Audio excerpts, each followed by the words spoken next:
Yang kedua, ketika melaksanakan pekerjaan, ibadah setiap orang itu beda profesi, beda kapasitas, maka berbeda ibadah.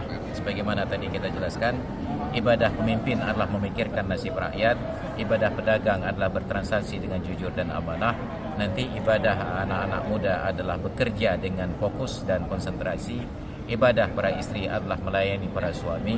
Maka tentu kepolisian Republik Indonesia punya tugas pokok pengayoman, perlindungan dan penegakan hukum.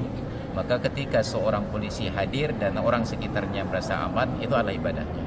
Ketika ada warga masyarakat membutuhkan sebuah hal, hadir kepolisian untuk memberikan pengayoman, itu juga sebuah ibadah baginya.